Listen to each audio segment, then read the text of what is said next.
Psalm 68 first 3 verses. தேவன் எழுந்தருளுவார், அவருடைய சத்துருக்கள் சிதறுண்டு, அவரை பகைக்கிறவர்கள் அவருக்கு முன்பாக ஓடிப்போவார்கள். புகை பறக்கடிக்கப்படுவது போல அவர்களை பறக்கடிப்பீர். மெழுகு அக்கினிக்கு முன் உருகுவது போல துன்மார்க்கர் தேவனுக்கு முன் அழிவார்கள். நீதிமான்களோ தேவனுக்கு முன்பாக மகிழ்ந்து களிகூர்ந்து ஆனந்த சந்தோஷம் அடைவார்கள். Let God arise, let his enemies be scattered, let them also that hate him flee before him. As smoke is driven away, so drive them away. As wax melteth before the fire, so let the wicked perish at the presence of God. But let the righteous be glad, let them rejoice before God, let them exceedingly rejoice. கர்த்தருக்கு ஸ்தோத்திரம். Praise the Lord. இந்த சங்கீதம் இந்த 3 வசனங்களிலிருந்து நமக்கு 3 கூட்ட ஜனங்களை காட்டிக் கொடுக்கிறதை நாம் பார்க்கிறோம். This psalm speaks unto us describing 3 categories of people. ஒன்று, நம்முடைய தேவன் அவர் பிரதானமான நம்முடைய தேவனாக காணப்படுகிறார். And on the top of everything, our God is the great God, dignified and majesty filled God. இரண்டாவதாக அவருடைய சத்துருக்களை பற்றி நாம் இங்கே படிக்கிறோம். Secondly, we read about second category is the adversaries. மூன்றாவதாக நீதிமான்களை பற்றி நாம் படிக்கிறோம். Thirdly, we read about righteous. அவருடைய சத்துருக்களை துன்மார்க்கர் என்று இங்கே எழுதப்பட்டிருக்கிறது. The adversaries of God and his people are called to be enemies. அவர்கள் தேவனை பகைக்கிறவர்களாக இருக்கிறார். And they are hating for God. அவர்களை வேதம் துன்மார்க்கர் என்றும் அழைக்கிறது. And the Bible calls the enemies as wicked people. கர்த்தருக்கு ஸ்தோத்திரம். Praise the Lord. தேவன் எழுந்தருளுவார். Let God arise. அவருடைய சத்துருக்கள் சிதறுண்டு அவரை பகைக்கிறவர்கள் அவருக்கு முன்பாக ஓடி போவார். Let his enemies be scattered, let them also that hate him flee before him. தேவன் எழுந்தருளுவார். Let God arise. எங்கிருந்து அவர் எழுந்தருளி வருவார்? From where God shall arise and come to his people? பூரண வடிவுள்ள சீயோனிலிருந்து தேவன் பிரகாசிக்கிறார். அதுதான் அவருடைய வாசஸ்தலம் என்று வேதத்தில் நாம் படிக்கிறோம். In the Bible we read that God is shining forth in the perfect beautiful place called Zion, and God comes forth from there. 50வது சங்கீதம் நாம் படிக்கும்போது பூரண வடிவுள்ள சீயோனிலிருந்து தேவன் பிரகாசிக்கிறார் என்று வாசிக்கிறோம். The Psalms 52 says, out of Zion the perfection of beauty God hath shined. சங்கீதம் 48 இரண்டாவது வசனத்துல வாசிக்கிறோம், அது மகாராஜாவினுடைய நகரம். But Psalms 48:2 describes this beautiful city is called the city of the great king. ஆரம்படியினால் தேவன் பூரண வடிவுள்ள சீயோனிலே வாசம் பண்ணுகிற தேவன். Wherefore we can understand God is dwelling in the perfection of beauty called Zion. அதுதான் மகாராஜாவாகிய நம்முடைய ராஜாவினுடைய நகரம். And that is called the city inhabited by the great king our God.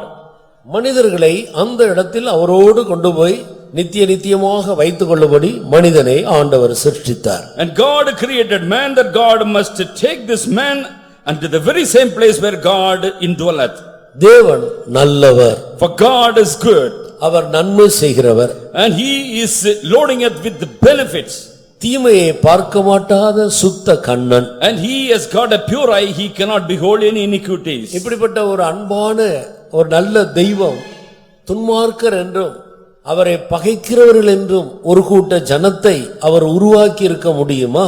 But when God is having such a good characters in him, can he create an enemy or an adversary having so much of iniquity or wickedness? சிருஷ்டிப்பின் வரலாற்றை நாம் படிக்கும்போது, and if you look at the catalog of the Genesis, ஒவ்வொரு நாளிலும் அவர் சிருஷ்டித்து பார்க்கும்போது அது நல்லது என்று கண்டார் என்றுதான் நாம் படிக்கிறோம். On the creation of everything, God was able to behold and see the created thing was good in his sight. ஒரு நாள் கூட ஒன்றையும் பார்த்து அவர் சிருஷ்டித்தார் அது கெட்டதாய் போய்விட்டது என்று சொல்லவே இல்லை. And none of the creation or in any particular eventual day God looked into the matters and said it is not so pleasing. தேவன் வானத்தையும் பூமியையும் சிருஷ்டித்தார். For God created heaven as well as this earth. அது நல்லதாகவே காணப்பட்டது. And everything was good in his sight. ஒவ்வொரு நாளும் அவர் சிருஷ்டித்தவைகள் எல்லாவற்றையும் பார்க்கும்போது அது நல்லது என்று கண்டார். Every day ever after his creation God was able to behold and see everything was good. மனிதனை சிருஷ்டித்து விட்டு அவன் தனிமையாயிருப்பது நல்லதல்ல என்று சொன்னார். But ever after creating the human being man, then God saw he was in solitude, that he must not be alone. That was only not good in his sight. ஏற்ற துணையை உண்டாக்கின போது அதுவும் நல்லதென்று காணப்பட்டது. When God created a companion for this created man, then God was able to behold that also was good. இப்படி இருக்க ஆதியாகமம் 1ஆம் அதிகாரம் 2வது வசனத்துக்கு நான் வரும் பொழுது, But when this is the history of creation, when we come to the Genesis chapter 1 verse 2, தேவன் வானத்தையும் பூமியையும் சிருஷ்டித்தார் என்று முதல் வசனத்திலே நாம் பார்க்கிறோம். 2வது வசனத்திலே பூமியானது ஒழுங்கின்மையும் வெறுமையுமாயிற்று. the first verse opens with the verse saying, in the beginning God created heaven and earth, but the second verse says, the earth was without form and void. வாசியுங்கள், 2 வசனத்தை வாசியுங்கள். ஆதியிலே தேவன் வானத்தையும் பூமியையும் சிருஷ்டித்தார். பூமியானது ஒழுங்கின்மையும் வெறுமையுமாயிருந்தது. ஆழத்தின் மேல் இருள் இருந்தது. தேவ ஆவியானவர் ஜலத்தின் மேல் அசைவாடி கொண்டிருந்தார். In the beginning God created the heaven and the earth was without form and void, and darkness was upon the face of the deep, and the Spirit of God moved upon the face of the waters.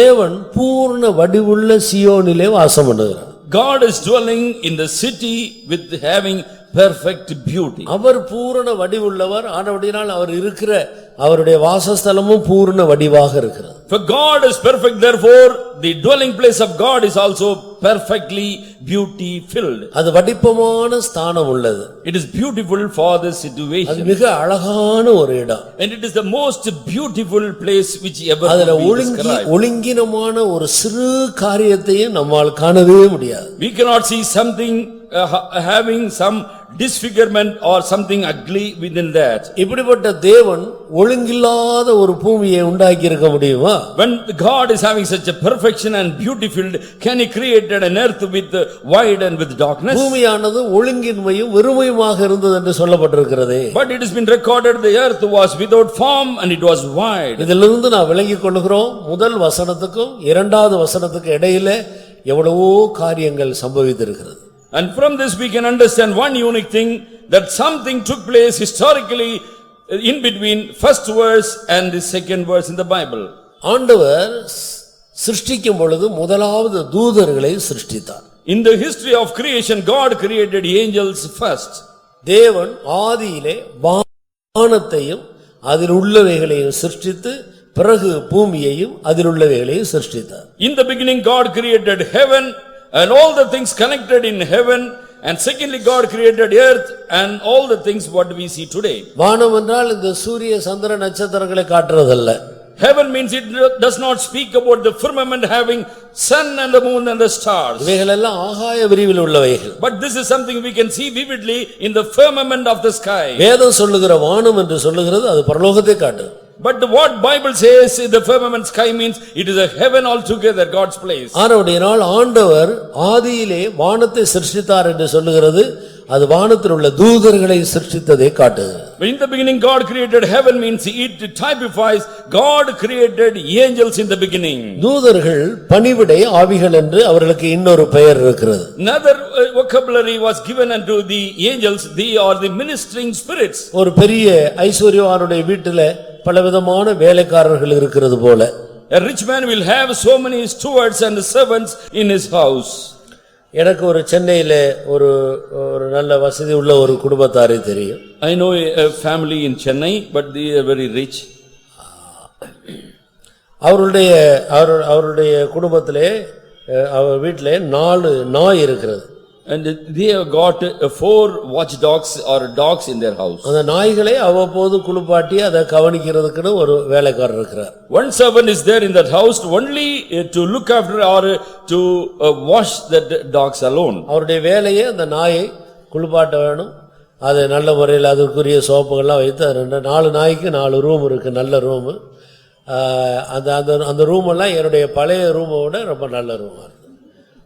அந்த மாதிரி room இருக்கிறது, அதை நன்றாக கழுவி சுத்தமாக வைப்பார். அதற்கு கொடுக்க வேண்டிய சாப்பாடெல்லாம் நல்ல சாப்பாடாக இருக்கும். அதற்கென்று ஒருவர் வைக்கப்பட்டிருக்கிறார். There was one servant in a particular house, he has to cater for the needs of the dog. He will be washing up the dogs, and the dogs have got 4 individual rooms which was even better than my past dwelling place. பிறகு அங்க உள்ள தோட்டத்தை கவனிக்கிறதுக்கென்று ஒரு தனியா தோட்டக்காரர் ஒருவர் இருக்கிறார். And there was a gardener who was to only look after the plants. Watchman ஒருவர் இருக்கிறார். அவர் எப்போ கேட்ல தான் இருப்பார். And there shall be a watchman standing in the gates. அவர் தோட்டத்தை கவனிக்க மாட்டார். But he will not look into the gardens. அவருடைய வேலை வாட்ச்மேன் வேலை. But he is a porter, he will be only watching over the door. பிறகு கிச்சன்ல சமைக்கிறதுக்குன்னு தனியா ஒரு வேலைக்காரர் வைத்திருக்கிறார். And there was a person, a chef or a person who is in the kitchen only. பிறகு சமைத்த பிறகு அதை கொண்டு வந்து சர்வ் பண்றதுக்கு இன்னொரு வேலைக்காரர். And he had a waitress or the person who was to serve the food at the table.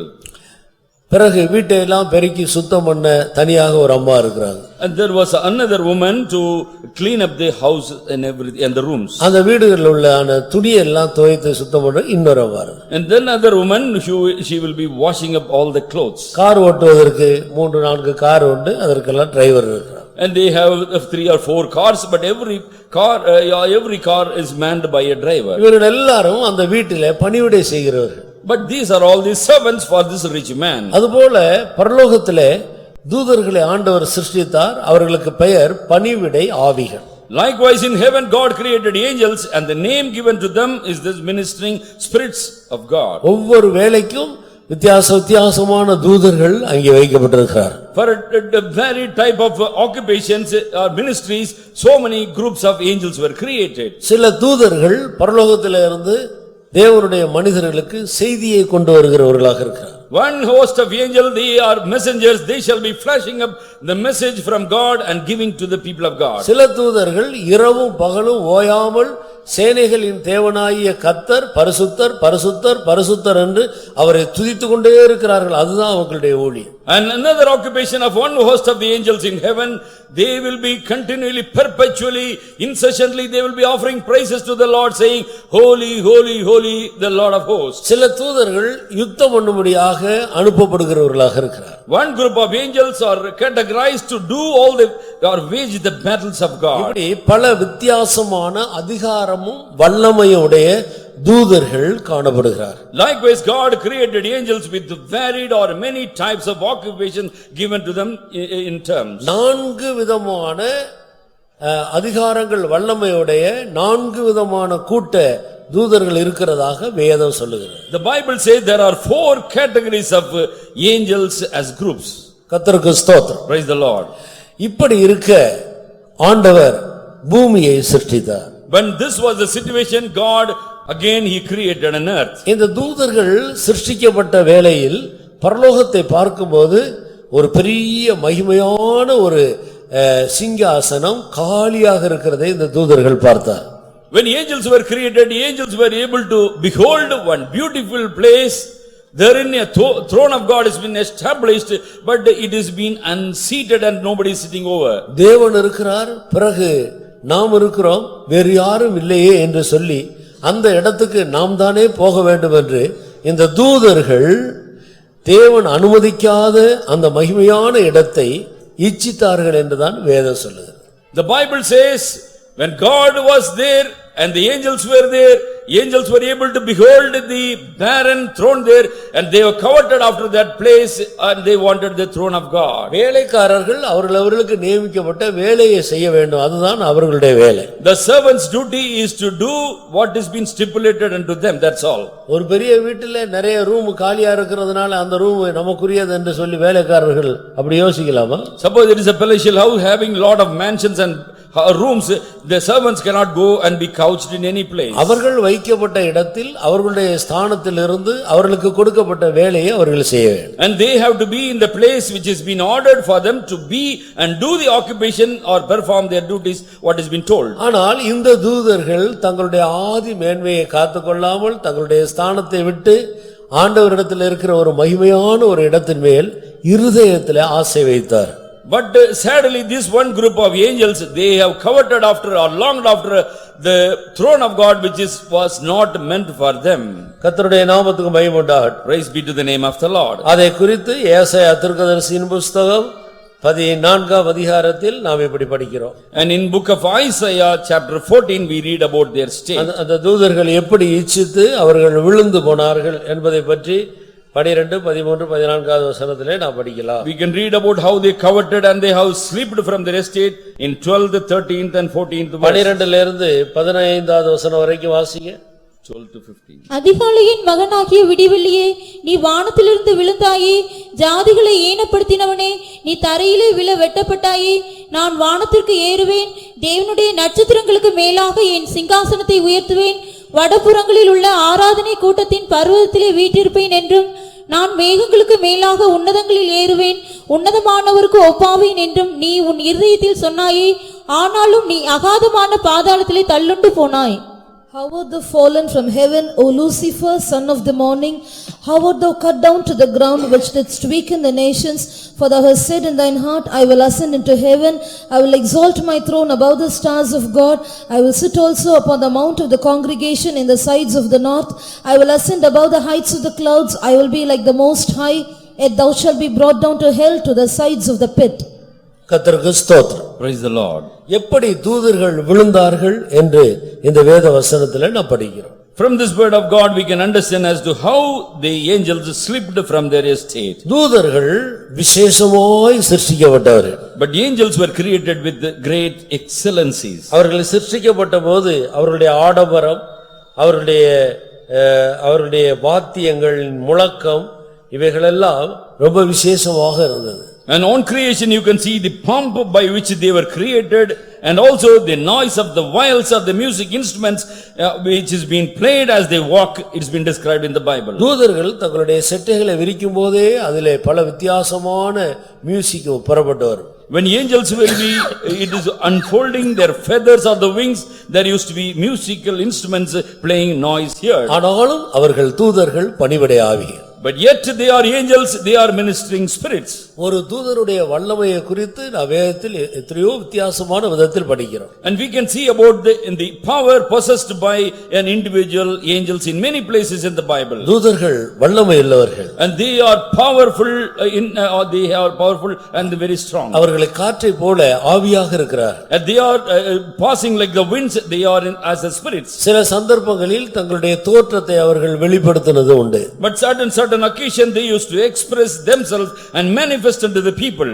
ஆனபடியால் அவர்கள் இயற்கைக்கு மேல அதிகாரம் உள்ளவர்கள். And they are having a supernatural power possessed in them. இயற்கைகள் தூதர்களை சேதப்படுத்த முடியாது. The nature cannot make anything against the life of an angel of God. கர்த்தருக்கு ஸ்தோத்திரம். Praise the Lord. ஆனாலும் இவர்கள் தேவனுக்கும் தேவனால் சிருஷ்டிக்கப்பட்ட தேவனுடைய மனிதனுக்கும் இவர்கள் பணிவிடை ஆவிகளாக இருக்கிறார். But nevertheless the angels are placed so that they must minister unto God as well as the man this is going to be created. இந்த தூதர்கள் தங்களுடைய ஸ்தானத்தை காத்துக்கொள்ளாமல் தேவன் மனிதனுக்காக வைத்திருந்த அந்த மகிமையான இடத்தை இச்சித்து இது நிமித்தம் அவர்களில் ஒரு கூட்டம் பேர் விழுந்து போனார்கள். But one group of angels, they have coveted after the place that was stipulated for men, and they wanted to go to that place, therefore they lost their estate. அவர்களுடைய விழுகைக்கு முக்கியமான காரணம் பெருமை.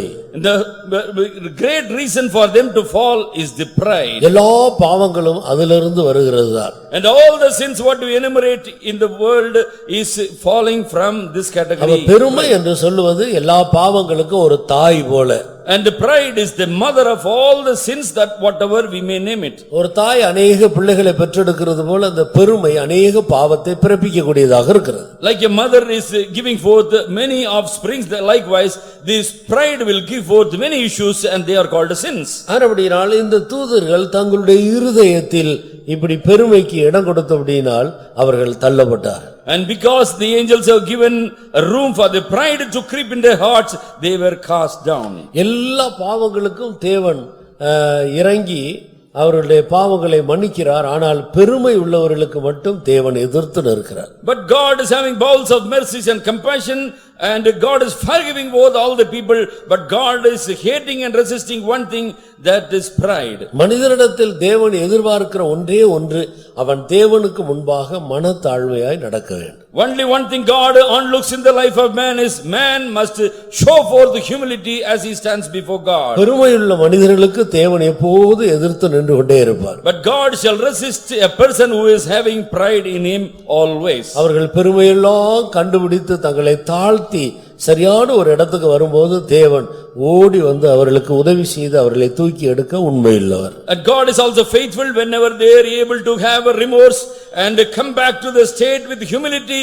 God is surely be forgiving them and embracing them. இந்த விழுந்து போன தூதர்கள் தான் வாஞ்சித்து பெற முடியாத அந்த இடத்துக்கு வேற யாரையும் விடக்கூடாது என்று சொல்லி மனிதனை சிருஷ்டித்த போது இந்த மனிதன்தான் அந்த இடத்துக்குரியவன், அப்படினால் இவனை வளர விடக்கூடாது, இவனை கெடுக்க வேண்டும் என்று சொல்லி இந்த தூதர்கள் தந்திரமாய் மனிதனை வஞ்சித்து தன் பக்கம் இழுத்தார். This fallen angel only, they have covered after that place. Now that place is going to be handed over to men, therefore deceptively or cunningly they wanted to grab that place or make the man to fall. நேரடியாக ஆதாமை ஏமாற்ற முடியாது, வஞ்சிக்க முடியாது என்று கண்டு ஏவாளை தந்திரமாய் வஞ்சித்து ஏவாளின் மூலமாக ஆதாமையும் கெடுத்தார். But directly they cannot go to Adam and speak and mar up his life. Therefore, in a deceptible way, they have encroached and went to the garden, spoken unto Eve to bring her close. இந்த இடத்துல தேவனுடைய பிள்ளைகளாகிய நாம் தெளிவுள்ளவர்களாக இருக்க வேண்டும். And at this juncture, we the people of the Lord must have sobriety in us. யாராலும் நாம் மோசம் போய்விடாதபடி ஜாக்கிரதையாய் நம்மை காத்துக்கொள்ள வேண்டும். And we must not be deceived by any means by anyone. பிசாசு நேரடியாகவும் மனிதனை தாக்குவான், தந்திரமாகவும் தாக்குவான். That Satan shall be coming against us directly, or he may be cunningly, or he may be coming circumvently to us. முதலாவது கர்த்தராகிய இயேசுவை வனாந்தரத்திலே முதலாவது சாத்தான் நேரடியாக போய் அவரை சந்தித்து சோதித்தான். And even Satan went to Jesus Christ directly to him when he was in the wilderness, and he wanted to deceive or tempt him. கர்த்தராகிய இயேசு ஜெயித்தார். But Jesus overcame him. சில காலம் அவரை விட்டு அவன் விலகி போனான் என்று படிக்கிறோம். But then we read on that he has gone away from Jesus for a season. பிறகு நேரடியாக வராமல் கெத்செமனி தோட்டத்திலே தந்திரமாக இயேசுவுக்கு பிரியமா இருந்ததான பேதுருவின் மூலமாக ஏசாமியை வஞ்சிக்க பிசாசு பிரவேசித்தார். Then directly he did not come and manifested himself to Jesus, but he went in a circumvent way, went through Peter to deceive Jesus Christ at the Garden of Gethsemane. பேதுருவின் மூலமாக ஆண்டவரை சோதிக்கிறார். And now Jesus was tempted through Peter. ஆனபடியால்தான் நாம் பிசாசுக்கு எதிர்த்து நிற்க வேண்டும், பிசாசின் தந்திரங்களுக்கும் எதிர்த்து நிற்க வேண்டும் என்று வேதத்தில் அறிந்து கொள்கிறோம். Therefore we read from the Bible, we must resist devil as well as to the deceptions offered by the devil. அப்ப நேரடியாக பிசாசு வஞ்சிக்க முடியாதபடியால் பிரியமான மனிதர்கள் மூலம் வஞ்சிக்கிறார். And because directly he cannot tempt and put Jesus into defeat, therefore he was coming through the beloved disciple. ஆனபடியால்தான் பெற்றோர்கள் கூட ஆண்டவரை விட அதிகமாக பிள்ளைகள் தங்களுடைய பெற்றோர்களையோ சகோதரனையோ சகோதரியையோ எந்த மனிதனையுமோ ஆண்டவரை விட அதிகமாக நேசிக்க கூடாது என்று வேதம் தெளிவாக சொல்லுது. Therefore Bible very crystallizes the children must not be loved by the parents more than God, as well as the parents should not love their children more than God. முதலாம் பிரதான கற்பனை முழு இருதயத்தோடும் முழு மனதோடும் முழு பலத்தோடும் தேவனாகிய கர்த்தரிடத்தில் அன்பு கூற வேண்டும்.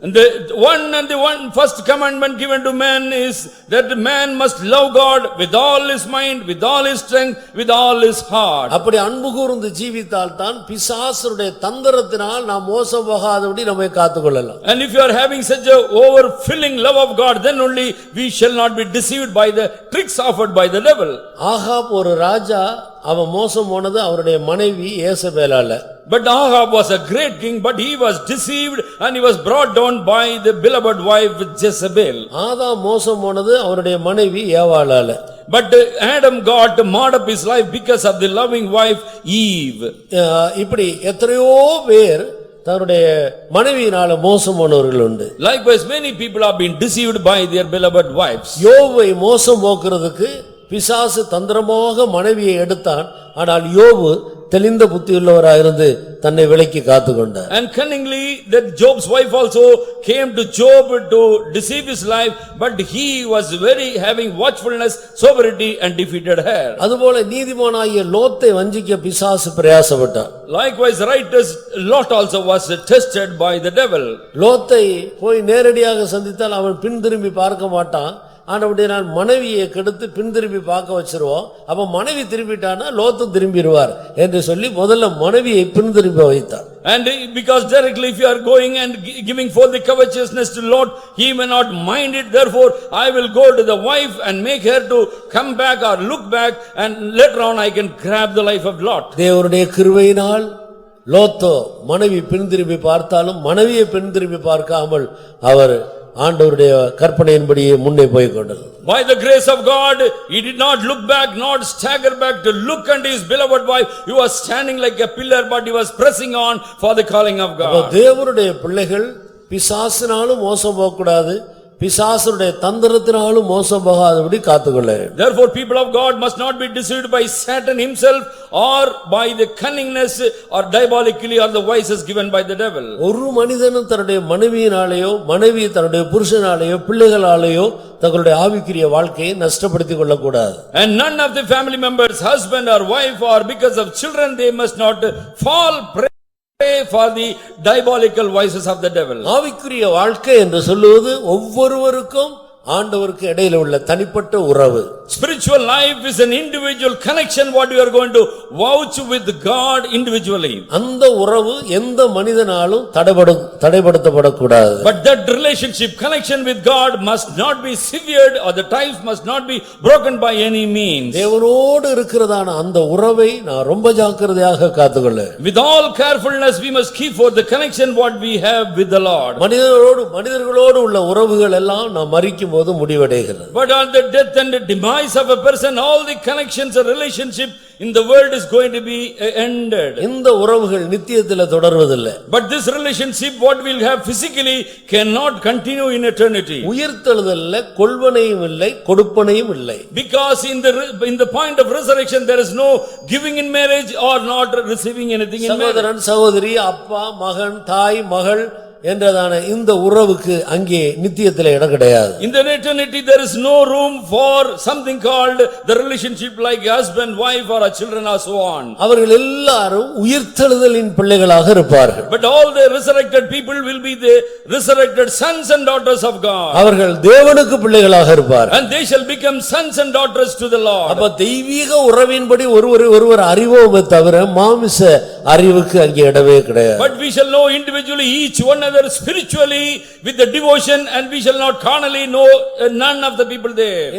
இந்த அற்பமான இந்த பூமிக்குரிய கொஞ்ச நாள் வாழ்வுக்காக நம்முடைய நித்திய வாழ்வை நாம் கெடுத்துக் கொள்ளக்கூடாது. And we should not mar up or tarnish our spiritual life for the sake of this mundane terrestrial temporal life. தேவனோடு இருக்கிற அந்த ஆவிக்குரிய தெய்வீக உறவை நாம் மிக ஜாக்கிரதையாக பாதுகாத்துக் கொள்ள. And the connection what we have eternally with the Lord must be preserved with all sobriety and watchfulness. அப்படிப்பட்டவர்கள் ஒருபோதும் கைவிடப்படுகிறதில்லை. Such people shall not be forsaken by any way. நீதிமான் கைவிடப்பட்டதை நான் கண்டதில்லை. I have never seen a righteous person forsaken, says. அவருடைய சந்ததி அப்பத்துக்கு இறந்து திரிவதையும் நான் கண்டதில்லை. I have never seen the children of the righteous begging bread from anyone. அப்படினால் நாம் நம்மை நீதிமான்களாய் தேவனோடு உள்ள உறவை ஜாக்கிரதையாய் காத்துக்கொள்கிறவர்களாக நாம் காணப்பட வேண்டும். Therefore we must have a position of righteousness, and we must have the connection with God always. இப்படி தூதர்களாக சிருஷ்டிக்கப்பட்ட அவர்களில் விழுந்தவர்களுக்கு பெயர்தான் பிசாஸ்.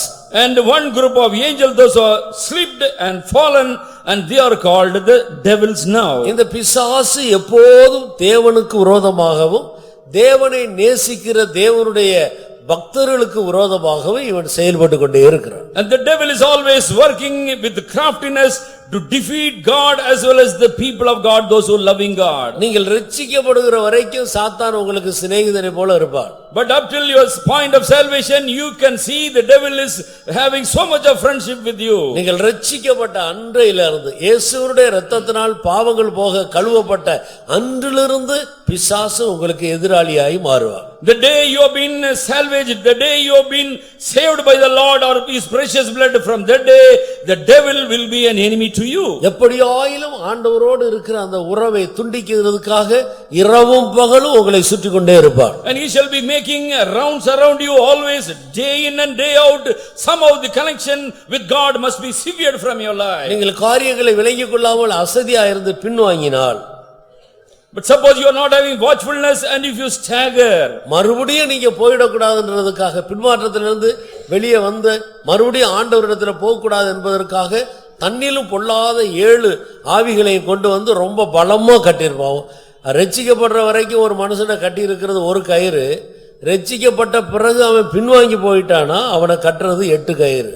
a person before salvation he could have been tied with one of the bindings, but if he is drawing back from God and falling into the sin once again, there shall be 7 powerful cords shall be tied upon him. ஆனபடியால்தான் ரட்சிக்கப்பட்ட தேவனுடைய பிள்ளைகள் தேவனுடைய ஆவியினாலே அபிஷேகத்தை பெற்றுக்கொண்டு தேவ ஆவியினால் நிறைந்து தேவ ஆவியினால் அன்பின் கயிறுகளால் நம்மை ஆழமாக தேவனோடு கட்டிக்கொள்ள வேண்டும். Therefore all the spirit-filled people of the Lord, saved people of the Lord, must unify yourself with the Lord always with the cord of love. நாளுக்கு நாள் தேவனோடு இருக்கிற அந்த உறவிலே நான் பெருகிக் கொண்டே போக வேண்டும். Every day that we must get ourselves enriched in the love of God and must be overflowing. அந்த பகுதியில நாம் பலப்பட நமக்கு விரோதமாய் போராடுகிற நம்முடைய சத்துருக்கள் பலவீனப்பட்டு அவர்கள் நம்மை விட்டு அகன்றே போவார். And in this sphere, suppose you are waxing stronger and stronger, the devil who is coming to grab us shall be getting weaker and weaker and going away from us. நான் ஒரு நாள் ஒரு சொப்பனம் பார்த்தேன்.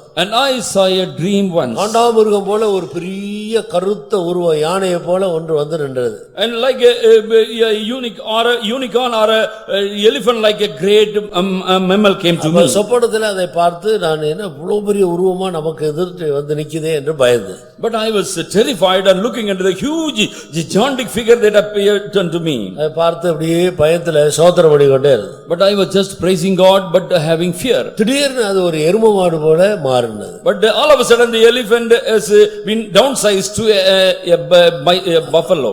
யானை காண்டாமிருகத்துக்கு எருமை மாட்டுக்கு வித்தியாசம் இருக்குதானே?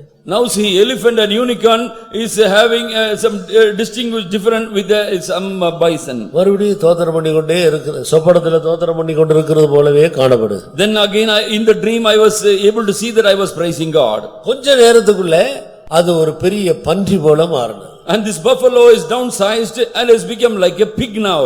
அதுக்கு பிறகு அது ஒரு நாய் போல மாறும். Then afterwards later on it has become taken the shape of a dog. கொஞ்ச நேரத்துக்குள்ள அது ஒரு பூனை போல மாறும். Then after a while of my praising it has become a cat. பிறகு அது ஒரு பெருச்சாலியை போல மாறும். Then it has become a bandicoot. அப்புறம் ஒரு சின்ன சுண்டெலியை போல மாறினது. Then it has become a mouse. பிறகு அது ஒரு கொசுவை போல மாறி பறந்தே போயிடுச்சு காணோம்.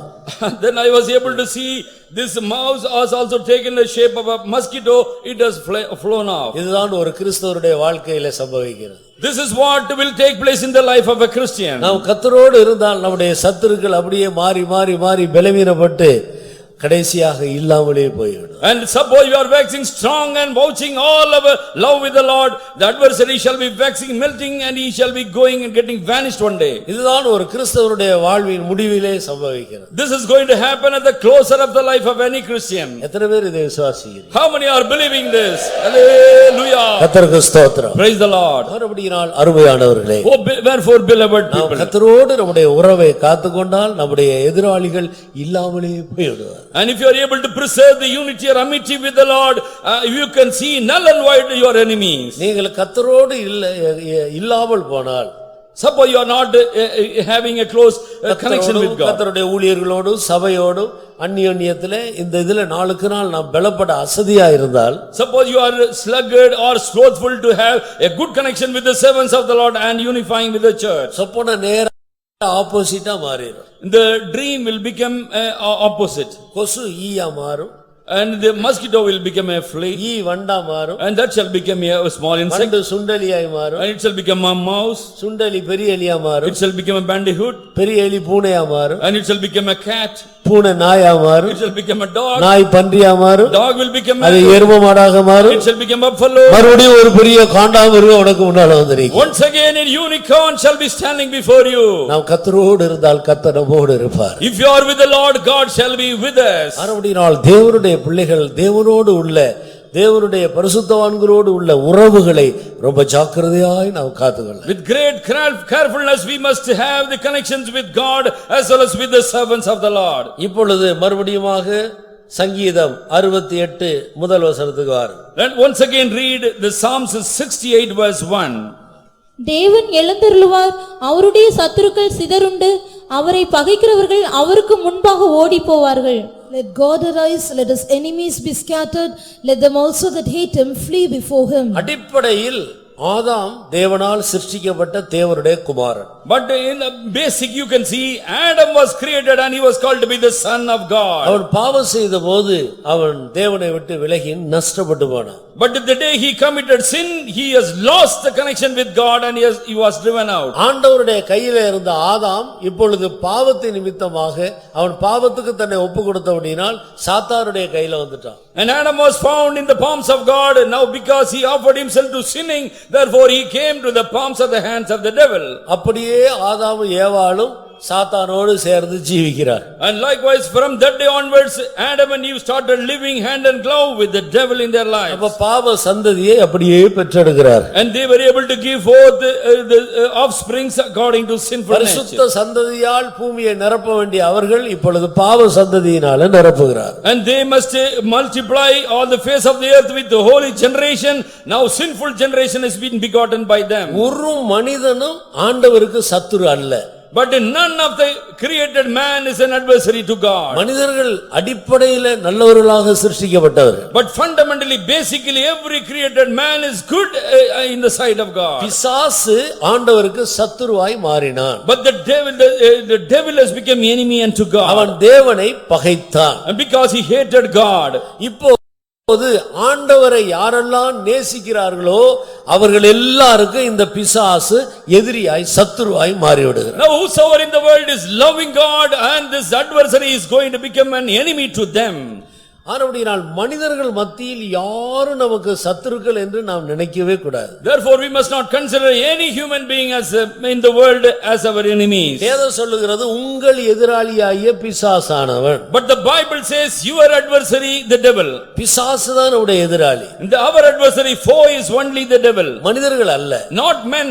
மனிதர்கள் இயேசுவை அறியாதபடியினால் பிசாசுடைய தூண்டுதலுக்கு அடிமைப்பட்டு போகிறார். And the men are falling prey into the hands of the law and the devil because they do not know about God. இயேசுவே இப்படி சொன்னார். But Jesus said like this. உலகம் உங்களை பகைத்தால் நீங்கள் ஆச்சரியப்படாதீர்கள். And do not marvel or take some by absence if world is hating you.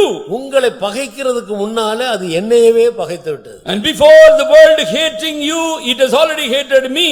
அது நான் யார் என்று அறியாதபடியால் மனிதர்களே என்னை பகைக்கிறார். The man of the world is hating me because they do not know who I am. ஆனபடியால் தான் இயேசுவை பிடித்து அடித்து அவரை சித்திரவதை பண்ணி அவரை சேதப்படுத்தி சிலுவையில் அறைந்து அவரை கல்வாரி சிலுவையில் தூக்கிட்ட அவர்கள் எல்லாரையும் பார்த்து ஏசாமி சொன்னார், பிதாவே இவர்களை மன்னியும், அவர்கள் தாங்கள் செய்கிறது இன்னதென்று அறியாமல் செய்கிறார். Therefore all the soldiers, all the people of Jesus' time, those who captivated him and with excruciating pain how they nailed him upon the cross, Jesus said to the Father and say, forgive them because they do not know what they do.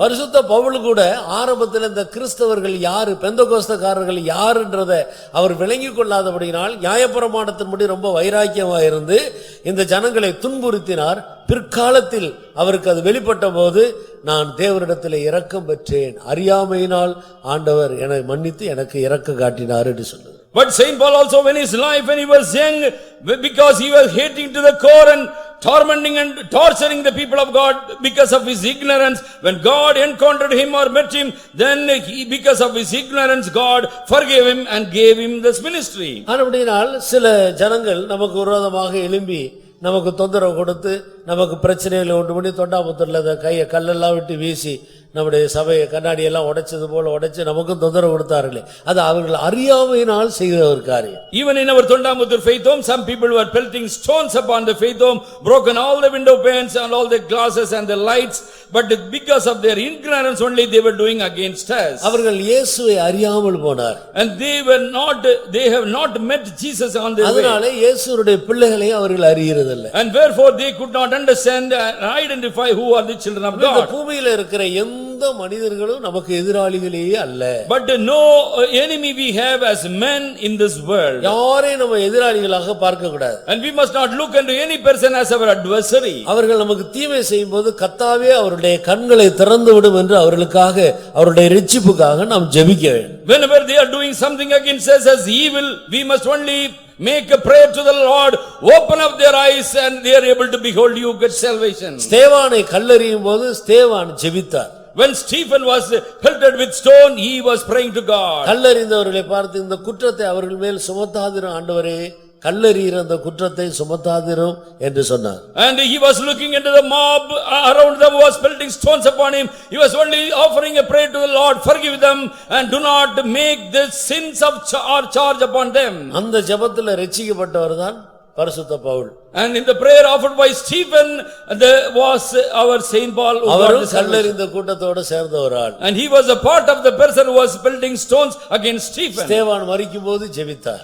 And on the death point only Stephen prayed. அந்த ஜெபத்தை தேவன் கேட்டு பவுலை ரட்சித்தார். And listening to the last prayer of Stephen, and God saved Paul. அப்படினால் நமக்கு விரோதமாக யார் மனிதர்கள் செயல்பட்டாலும், உங்களுடைய வீட்டுக்கு பக்கத்திலேயோ ஆபீஸ்லயோ அல்லது வேறு எந்த விதத்தில் செயல்பட்டாலும், நம்முடைய சபைக்கு விரோதமாக செயல்பட்டாலும், மனிதர்களை நாம் யாரும் பகையாளிகளாக குற்றவாளிகளாக நாம் பார்க்கவே கூடாது. And within our church or in our neighborhood or in our work spot or in the place of our office, if anybody is coming against us, do not look unto the men as your enemy. அது கிறிஸ்துவ மார்க்கம் கிடையாது. But that is not the Christian path.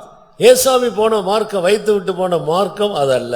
But this is not the path laid down as an example by Jesus. உன்னை துன்பப்படுத்துகிறவர்களுக்காக ஜெபம் பண்ணு. And you must pray for the people those who persecute you. யாராயிலும் உன்னை சபித்தால் நீ அவர்களை திரும்பி சாபம் போடாத, சபிக்கிறவர்களை நீ ஆசீர்வதி. And do not pay back by cursing them those who are cursing you, but instead you must offer them profundely, you must bless them for. உன்னை சத்துருவாக எண்ணி பகைக்கிறவர்களை நீ நேசி. And if a person is thinking you as an enemy, but you must with profoundness you must love them. ஒரு கன்னத்தில் அடித்தால் இன்னொரு கன்னத்தை காட்டு. If they are smiting in one cheek, offer them for the next cheek to be blown. இப்படித்தான் ஆண்டவர் நமக்கு ஒரு நல்ல மாதிரியை வைத்து போயிருக்கிறார். And this is the good example laid by Jesus before us. அப்ப கிறிஸ்தவர்களாக மாறின பின்பு நாம் போகிற மார்க்கம் பாதை இதுதான். And after ever becoming a Christian, this is the path that has been given to us. உங்களுக்கு யாராயிலும் மந்திரம் வச்சிட்டாங்கன்னு நீங்களும் போய் அவங்களுக்கு மந்திரம் வைக்க போனா, உங்களுக்கு பார்வையில் அவன் தான் முதல்ல வச்சான், அதனாலதான் நான் வச்சேன்னு சொல்லி உங்களுக்கு ஒரு நியாயம் இருக்கலாம். மனுஷ நீதி தேவ நீதியை, மனுஷனுடைய காரியங்கள் தேவ நீதியை நடப்பிக்க மாட்டார். If there is an enchantment or black magic is been spelled against you, but do not avenge them with the same thing, but your wrath, men's wrath shall not bring forth the righteousness of God. அவன் என்ன அடித்தான் அதனால நான் அடிச்சேன்னு சொல்லக்கூடாது. But you must not say because he has given me a blow therefore I have given him back correctly. அது நியாயப்பிரமாணம். But that is the law. ஆனால் கிறிஸ்துவின் பிரமாணம் என்ன? But what is the law given by Jesus? உன்னை அடிச்சா இன்னொரு கன்னத்தை காட்டு. But if he is giving a blow this side, you must show forth offer the next cheek. தீமைக்கு எதிர்த்து நிற்காதே. You must not resist the evil. தீமையை நன்மையினால வெல்லு. And you must overpower with goodness all the evils. இதுதான் கிறிஸ்துவின் பாதை. But this is the path of Christ. இப்ப நம்ம பெந்தெகோஸ்தேக்காரர்கள் கிறிஸ்தவர்கள் என்று சொல்லிவிட்டு இன்னும் மனுஷர்களை போல நடந்தா எப்படி? And suppose we are Pentecostal people but still walking in the rudiments or path of the worldly people, how are we accounted for? அவன் என்ன அடிச்சா அதனால நான் அடிச்சேன். And because he has given me a blow therefore I have given him rightly. அவன் என்ன திட்டினா அதனால நான் திருப்பி திட்டினேன். And he is slanderously used and therefore I have used also abused him. அவன் முதல்ல இப்படி பண்ணலாமா? But can he do this one? But firstly he only did that. கர்த்தருக்கு ஸ்தோத்திரம். Praise the Lord. அப்படி பண்ணினாலும் நாமோ திரும்பி நன்மை செய்ய. But although he may be doing at will, but instead we must offer goodnesses to him. நமக்கு அது சரியில்லை. It is not worthy for us to retort back. வேதத்தில் எல்லாம் வாசித்த ஆண்டவர் நியாயப்பிரமாணத்தையும் இந்த கிறிஸ்துவின் பிரமாணத்தை ஒப்பிட்டு சொல்லிக் கொண்டே வருகிறார். But if you read correctly, ponder upon the scripture where Jesus was comparing the law of the Old Testament with the law offered by Jesus. நான் உங்களுக்கு சொல்லுகிறேன் உங்களை சபிக்கிறவர்களை ஆசீர்வதியுங்கள். But he was time and again replicating saying, but I say unto you, bless them those who curse you. நியாயப்பிரமாணம் பல்லுக்கு பல்லு கண்ணுக்கு கண் சூட்டுக்கு சூடு இப்படி சொல்லி கொடுக்கிறது. The law will be giving promulgating some law saying for a tooth and an eye for an eye. ஆனால் கிறிஸ்துவின் பிரமாணம் அப்படி சொல்றது இல்ல. But the law given by Jesus does not say like that. கர்த்தருக்கு ஸ்தோத்திரம். Praise the Lord. அது நேர் மாறாக இருக்கிறது. It is being brought to topsy-turvy. ஏனென்றால் நம்முடைய அழைப்பும் நாம் போய் சுதந்தரிக்க போகிற மகிமையும் மனிதனுடைய அறிவுக்கு எட்டாத மகா பெரியது. The calling extended to us and the glory we have to inherit is far excellence and we cannot be compared. மனிதர்கள் மத்தியிலே நமக்கு யாரையும் நாம் சத்துருக்களாக எண்ணிக்கொள்ளவே கூடாது. Therefore in the midst of the people or multitude you cannot consider any person as our enemy. அவர்களுக்காக நாம் ஜெபிக்க வேண்டுமே தவிர சத்துருவா எண்ணி நாம் திரும்பி அவர்களுக்கு தீமை செய்ய செயல்படக்கூடாது. And we are duty bound to only offer prayer for them and we must not retort back and offer them evil. இவர் எனக்கு செய்வினை வைத்து விட்டார் என்று வைத்துக்கொள்ளுங்கள். Consider he has done some enchantment against me. அப்படினால் அவரை விட நான் அதிகமா செய்வினை திருப்பி வைக்கிறதுக்கு எனக்கு வல்லமை பலன் இருந்தாலும், although I am having more power to spell or cast some spell against him, நான் ஒரு கிறிஸ்தவனா இருந்தா செய்யக்கூடாது. but I am being a Christian, I cannot do that. கர்த்தருக்கு ஸ்தோத்திரம். Praise the Lord. அவர் செய்வினை வைத்து விட்டு போகட்டும். And let him do any enchantment against me. நான் திரும்பி வைக்க கூடாது. But I must not do or pay in the same way. ஏன்னா நான் ஒரு கிறிஸ்தவன். Because I am a Christian. கிறிஸ்தவன் அப்படி செய்யக்கூடாது. But a Christian must not do like that. நான் அப்படி செய்தால், if I do like that, ஆண்டவரே எனக்கு அகைன்ஸ்டா மாறிடுவார். but then God shall become enmity with me. இன்னைக்கு நிறைய கிறிஸ்தவர்கள் தேவையில்லாம கஷ்டப்படுறாங்க. Many untowardly many of the Christians are having some sufferings like this. நீங்கள் தீமைக்கு திரும்பி தீமை செய்ய தீமையாக நினைத்து பிரயாசப்பட்டால், but if you want to avenge for all the evil and the same suitably pay back in your mind, நான் உடனே கிறிஸ்துவின் பிரமாணத்தை விட்டு விலகி விடுகிறோம். and immediately we can understand that we are far away from the path given by Christ. கர்த்தருடைய கற்பனையை விட்டு விலகுறதுனால கர்த்தர் நமக்கு எதிரியாக மாறி விடுகிறார். Because we are severing our ties, going away from the precept of the law, God is our adversary now. ஏற்கனவே ஒரு எதிரி, இப்ப ரெண்டு எதிரி. Now there was only one enemy, now there is two enemies to us. ஏற்கனவே பிசாசு மட்டும் தான் நமக்கு எதிரி. But in the beginning there was the adversary was the devil. நம்ம சபிக்கிறவங்களை ஆசீர்வதிக்காம, நமக்கு தீமை செய்யறவர்களுக்கு நம்ம நன்மை செய்யாம, நாம் சத்துருக்களை நேசிக்காம கர்த்தருடைய பிரமாணத்தை விட்டு நாம் விலகி அவங்களை பகைச்சு அவங்க மேல கோபம் வச்சு எரிச்சல் வச்சு இப்படி செயல்படுறதுனால தேவனும் நமக்கு சத்துருவாக மாறிவிடுது. And there was only one enemy, the devil, but instead of paying back goodnesses to him, if you are going away from the path of the Lord, now our God is also becoming our enemy. ஆனபடியால்தான் தேவையில்லாமல் அநேக கஷ்டங்களை அநேக தேவனுடைய பிள்ளைகள் அனுபவித்துக் கொண்டிருக்கிறார். Therefore unwantedly or unwantedly many of the Christians are suffering so much because of their evil things. ஒரு நிமிடம் கண்களை மூடுங்க. Let us all close our eyes. யாராவது உங்களுக்கு தீமை செய்கிறது போல உங்களுக்கு தோணுகிறதா? But within your mind, if you are able to look and locate a person who is doing some evil to you, யாராவது உங்களுக்கு செய்வினை வைத்திருக்கிறதாக நீங்கள் உணர்கிறீர்களா? and are you able to realize that somebody has done some enchantment against you? உங்களை பற்றி யாராவது மோசமா பேசி தூத்தி திரிகிறது போல உங்களுக்கு தெரிகிறதா? And if you realize convincingly a person is using slang against you or slanderously speaking ill of you, கண்களை மூடுங்க. நான் மட்டும் தான் கண்ணை திறந்திருப்பேன். but I can only open my eyes. Please congregation, close your eyes. இது தேவ சமூகம். It is the presence of God here. நீங்கள் கண்களை மூடி நிதானித்து பாருங்க. The time you must ponder upon your life. யாராயிலும் நமக்கு செய்வினை வைத்திருக்கிறதாக உணர்கிறோமா? And are you able to realize and sense that somebody has done some black magic against my life? இவன் அல்லது இவள் வேண்டுமென்றே நம்முடைய பேரை கெடுக்கிறா என்று feel பண்ணுகிறீர்களா? Or do you realize that this particular sister or brother is marring up the image of my life? அவர்களை நீங்கள் இருதயத்திலே அவர்கள் மேல உங்களுக்கு கோப கசப்பு வந்திருக்கிறதா? And do you harbor bitterness or enmity with them within your heart? அந்த கோப கசப்பு வந்ததுக்காக கர்த்தரிடத்துல மன்னிப்பு கேட்க. And you must ask for apologies unto the Lord for the wrath that came within your heart. நீ அதை வைத்திருக்கிற வரைக்கும் கர்த்தர் உனக்கு உதவி செய்ய முடியாது. God cannot succor and offer helps to you until you harbor this bitterness. கர்த்தாவே என்னை மன்னியும். Oh Lord, you must forgive me now. கண்களை மூடி உணர்ந்தவர்கள் சரியாய் ஒரு தீர்மானம் பண்ணுங்க. And with convincingly, with remorse, let us offer ourselves. உங்களில் பலருடைய தொழில் ஆசீர்வாதமா இல்லாமல் போகிறதுக்கு இதுதான் காரணம். This is the reason why your occupation business is not prospering in your life. உங்களுக்கு நிறைய பேரோட பகை இருக்கு. You have many enemies in your life. மற்றவங்க மேல உங்களுக்கு சந்தேகம் இருக்கிறது. And you are doubting the credentials of many people around you. உங்களுக்கு தீமை செய்கிற மனிதர்களை சத்துருவாக எண்ணிக்கொள்கிறீர்கள். And all people those who are doing evil to you, you consider them to be your enemy. ஒரு கிறிஸ்தவனுக்கு சாத்தானை தவிர சத்துருவே கிடையாது. For a Christian only devil and none else is the adversary. கர்த்தாவே என்னை மன்னியும் என்று சொல்லுங்க. And you must say, Lord, forgive me now itself. நான் இனி யாரையும் அப்படி எடுத்துக்கொள்ள மாட்டேன். Lord, I will not consider any person as my enemy. நான் அவர்களை நேசிப்பேன். I shall love them. அவர்களுக்கு நன்மை செய்வேன். And I shall offer goodness. நான் திரும்பி தீமைக்கு தீமை செய்ய மாட்டேன். But I shall not offer evil, but instead I shall offer good.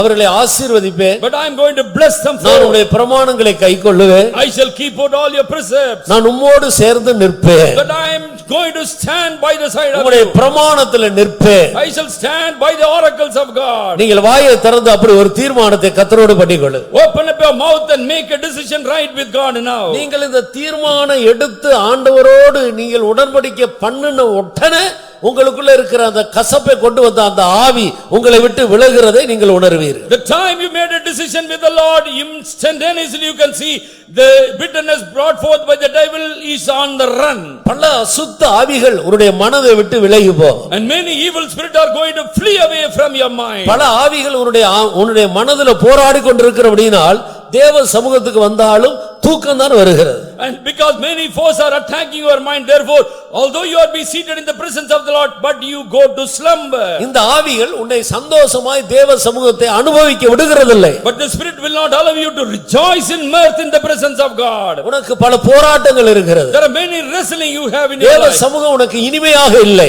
The presence of God is not sweet in your life. வேதம் உனக்கு வெறுப்பா இருக்கிறது. You are hating even the oracle Bible or the word of God. வசனத்தை கேட்க விருப்பம் இல்லை. You do not have the earnestness to listen to the ஜெபிக்க word. துதிக்க விருப்பம் இல்லை. You do not having time to pray. பாடி மகிழ விருப்பம் இல்லை. Not able to rejoice by singing. அந்த அசுத்த ஆவிகள் உன்னோடு போராடி கொண்டிருக்கிறது. The evil spirits are working against you. இப்பொழுது தீர்மானம் பண்ணுங்க. Right now make a decision. நீங்கள் தீர்மானம் பண்ண உங்களை அறியாத ஒரு அந்தகாரம் உங்களை விட்டு விலகுறதையும் நீங்கள் தேவ பிரசன்னத்துக்குள்ள வருகிறதையும் நீங்கள் இப்பொழுதே காண முடியும். As you are able to make a decision with the Lord, you can see the darkness going and then the presence of God is getting flooded within your heart. உங்களுடைய சரீரத்தில் இருக்கிற பல வியாதிகளுக்கு இதுதான் காரணம். And this is the reason of many sickness that you have bodily within you. நீங்கள் ஒரு சரியான தீர்மானம் எடுத்து நெருங்கும்போது, but when you draw closer to the Lord with the right decision, சத்துருவை நேசிப்பேன், and I will love my enemy, சபிக்கிறவர்களை ஆசீர்வதிப்பேன், and I will bless them that curse me, தீமை செய்கிறவர்களுக்கு நன்மை செய்வேன், I will do good to them that do evil to me. யாருடைய குறைகளையும் பேசி நான் தூற்றித் திரிய மாட்டேன். I will not blaspheme any person speaking evil of them. தீமைக்கு நன்மை செய்வேன், and instead I shall be offering good for you. நீங்கள் தீர்மானம் எடுத்து ஆண்டவரோடு நெருங்க. But make a decision as you draw closer to God. ஒரு அன்பின் கயிறு உங்களையும் ஆண்டவரையும் சேர்த்து கட்டுகிறது. A loving God is going to unify you with God. உடனே அந்தகார வல்லமைகள் உங்களை விட்டு அப்படியே விலகி ஓடிக்கொண்டே இருக்கும். Instantaneously the power of darkness is going to be cast away from you. உன்னை பிடித்திருந்த அந்த தூக்கத்தின் ஆவியை கர்த்தர் இப்போது விடுதலையாக்குறார். And now God is setting you free from the spirit of slumbering. தேவ சமூகத்தை வெறுப்பாக்குற அந்த ஆவியை கர்த்தர் இப்பொழுதே உன்னை விட்டு அகற்றுகிறார். The spirit that is hating you in the presence of the Lord is been expelled from you. தேவனுடைய ஆவி இறங்க உனக்குள்ள தேவ பிரசன்னம் நிறைந்து கொண்டே இருக்கிறது. And as the spirit of the Lord is descending upon you, that presence of the Lord is surely felt in your heart. பாவம் ஒரு சத்துரு, and sin is an adversary. வியாதி ஒரு சத்துரு, sickness is also an adversary. அசதி நிர்விசாரம் ஒரு சத்துரு, the slothfulness, slackness is also an adversary. தெய்வத்தை துதிக்க விடாமல் பாடி மகிமைப்படுத்த விடாதபடி அசதியை கொண்டு வருகிற வல்லமைகள் உன்னுடைய சத்துரு. the faintness, weariness, not able to rejoice by singing is also an adversary to you. இவைகள்தான் நம்முடைய சத்துருக்கள். And these are the enemies you have. இன்னைக்கு தேவனாகிய கர்த்தர் எழுந்தருளுகிறார். Today God is arising in our midst. உன்னை பகைக்கிறவர்கள் ஓடி போவார்கள். And let your enemies be scattered abroad. சத்துருக்கள் சிதறுண்டு போவார்கள். Let all your enemies be scattered புகை abroad. பறக்கடிக்கப்படுகிறது போல அவர்கள் பறக்கடிப்பார்கள். இனி அந்த சத்துருவை நீ காண மாட்டாய். And they shall be flying off like a stubble and you cannot behold them anymore in your life. இதுவரையும் உன்னோடு போராடின இந்த ஆவியை இனி நீ காணவே மாட்டாய். And you cannot look unto the adversary, so far it was resisting with you thus far. அக்கினிக்கு முன்பாக மெழுகு உருகுகிறது போல உன்னோடு போராடின இந்த வல்லமைகள் உருகி போகும். அது உருக்குலையும். அது ஒரு உருவமாக உனக்கு முன் வரவே முடியாது. As the wax melted before the fire, the adversary or the evil power is going to be melted and cast away from you. விசுவாசிக்கிறீர்களா? And do you believe this? இது தேவனுடைய வார்த்தை.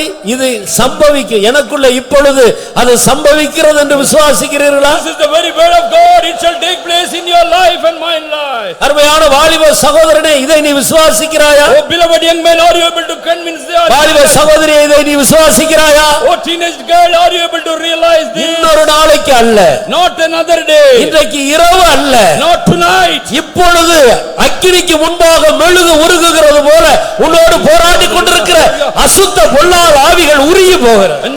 Now like the wax is getting melted by the fire, the evil spirit is going to go away from you.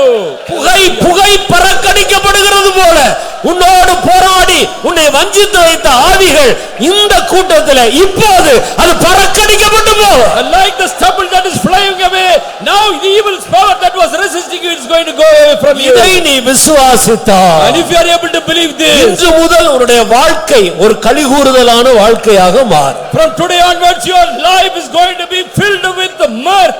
நீதிமான்கள் தேவனுக்கு முன்பாக களிகூறுவார்கள். The righteous person shall be rejoicing in God's presence. நீதிமான்களோ மகிழ்வார்கள். And let the righteous be glad in the Lord. இன்றைக்கு கர்த்தர் உன்னை அந்த கூட்டத்தில் கொண்டு வருகிறார்.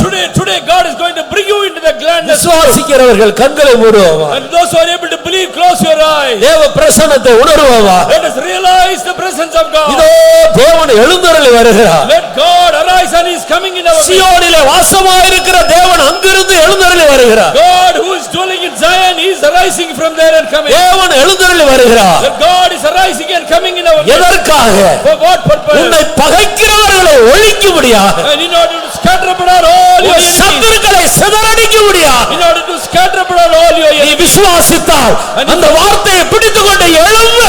And if you are able to believe, hold forth the word and arise. ஷபாலா ரபகதுரவாலாரியா ஷபகரவாலாரியா பௌஷபால் Hallelujah. Hallelujah. ஷபகராயில பௌஷடவால் ஷிடவாலா ரபகத்.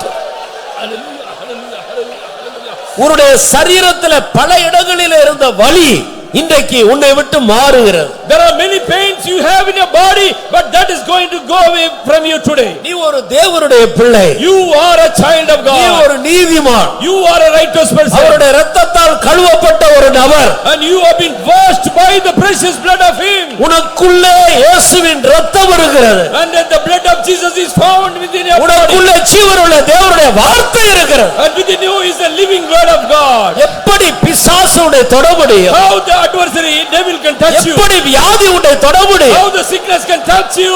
எப்படி அந்தகார வல்லமை உன்னை ஆட்கொள்ள முடியும்? How the power of darkness can attack you.